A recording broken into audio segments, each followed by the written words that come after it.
Of course, it will go through some filtration process because I said that the spectrum is very wide. But if we want to use only the hard X-ray, we use monochromator to filter out the other radiations and just get the hard X-ray or the bandwidth that we want. The same for the soft X-ray and IR. From 0 to 20 million electron volt. Then, at this energy, we extract the electrons from the microtron and then move them through transfer line, we call it TL1, to the booster. Now the booster will increase the energy from 20 million electron volt up to 800 million electron volt. And at this energy, we again transfer the electrons from the booster, we extract them from the booster through transfer line TL2, and then we inject them into the storage line. And this is the process. Okay? Now, of course, to do this, we need two forces. The first one is the electrical force, that is responsible for speeding up the electrons and decreasing their energy. The second force is the magnetic one, that is responsible of keep guiding the electrons at specific orbit and keep focusing them in very small cross section. For the first one, the electric field, we use radio frequency system. We use microwaves in the microtron and radio waves in the booster and the storage ring. So instead of using voltage like positive or negative poles, we use AC. We use the electric component of the microwave itself to speed up the electrons. The same story here, we use the electric component of the radio wave itself, which is shaped in a special shape inside the radio frequency cavity, so that the electron beam will see always just the electric component of the wave, but will not see the magnetic component of the wave. Now, all this process from emission of the electrons up to injection into the storage ring takes 600 milliseconds.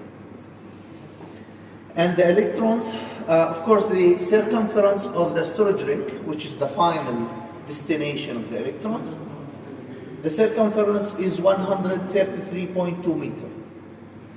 And because the electrons move with the speed of light, they do 2,250,000 turns in 1 second in this storage ring. Now, we do this injection process at the energy of the booster, that is 800 million electron volt. When we fill the storage ring with the required current, we stop the injector and start to ramp the energy up to 2,500 million electron volt, or 2.5 GeV. At this energy, we start to deliver the photons to the experiments and to the users. Now, the electron, when it is deflected, it produces a very wide spectrum of light that is ranging from the infrared up to the hard X-ray. And this diversity is very useful because we can have different beam lines working at the same time, some of them working on the IR, some of them on the soft X-ray, others working on the hard X-ray. Other feature of this synchrotron light that it is very, very intense. So the intensity can go up to tens of millions. The intensity of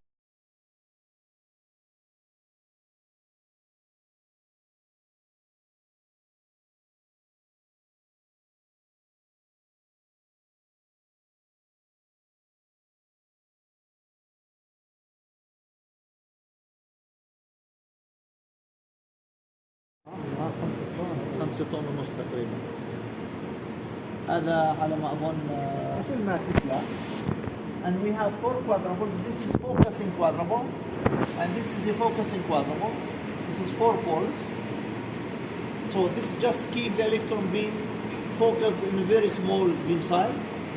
And these are 6 poles. Now they are 6 poles. They are nonlinear elements, but they are used to treat some problems created by the quadrupoles. They go to the processor, and this processor calculates the So if it is in the middle, then the result